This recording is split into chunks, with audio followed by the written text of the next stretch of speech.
The death of a homeless former soldier has sparked outrage among veterans' charities who say more must be done to look after ex-servicemen.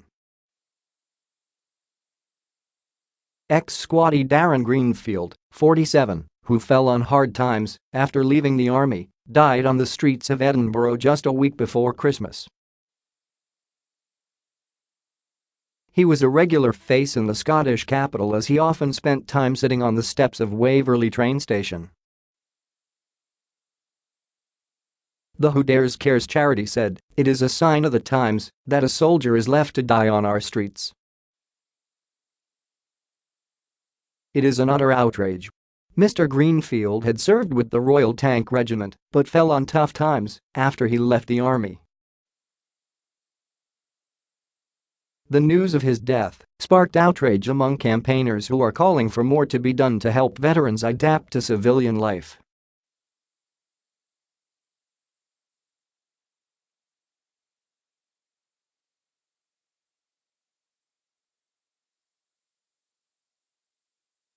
Tommy Davidson, the secretary of Ancre Somme Association Scotland, said, "We are all saddened by the death of Darren. I first came into contact with Darren, probably like many others, when I was shopping in Edinburgh about 6 months ago.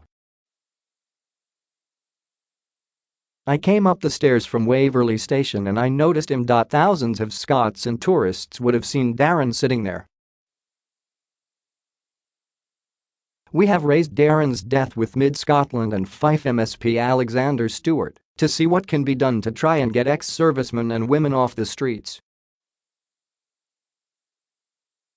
We are asking for cross-party support so this issue doesn't end up as a political football. These people would have given their lives at one point when they were serving, so we should be able to help get them a home and career opportunities."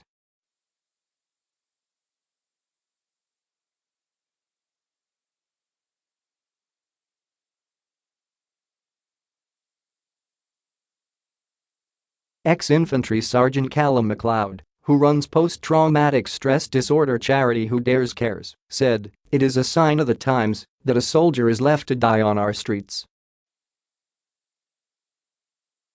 Many people will be angry that a hero was sleeping rough, but many more will now be furious that he has been left to die there.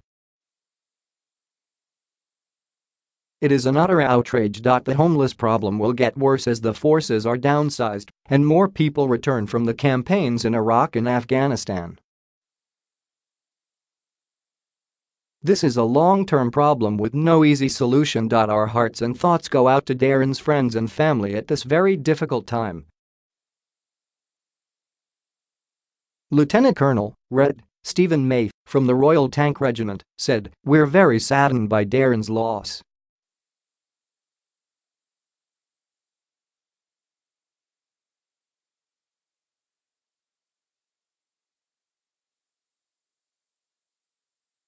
These men and women were willing to fight and lay down their lives for this country, and the only help available to them is from charities.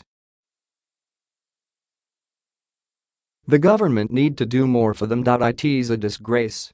Mr Standish, 56, a former member of Tupara who himself was homeless for 6 months, said he has met hundreds of veterans who are reduced to sleeping in doorways, bus stops and parks.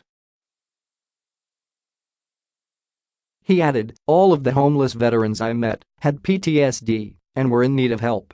A group called Soldiers Off the Street, who said they had reached out to Mr Greenfield, paid their respects on social media. They posted, "Ex-Royal Tank soldier Darren, who sat at the top of the Waverley steps in Edinburgh, sadly died on December 17 after refusing help from Soldiers Off the Street, SSAFA and others. We tried helping him, but we think the streets were his only way of living and coping with life. Now he can rest in peace and fly with the angels."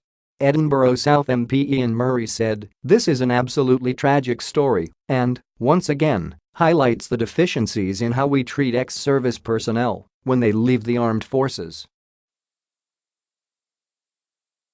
The Armed Forces Covenant was a huge step forward, but there are still too many who risked their own lives for us, falling through the holes in the system.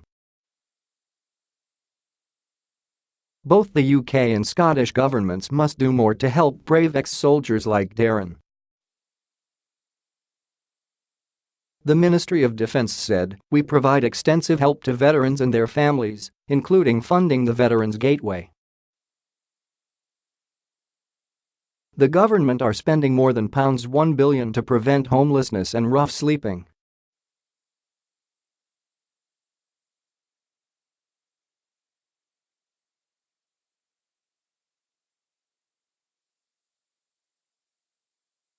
While the majority of former service personnel transition successfully to civilian life, we recognize that a number will struggle, with some being at particular risk of homelessness. Veterans found to be homeless are legally entitled to housing, but for those with more complex needs, housing alone may not be enough. That's why the Scottish Government established the Homelessness and Rough Sleeping Action Group and set up a £50 million Ending Homelessness Together fund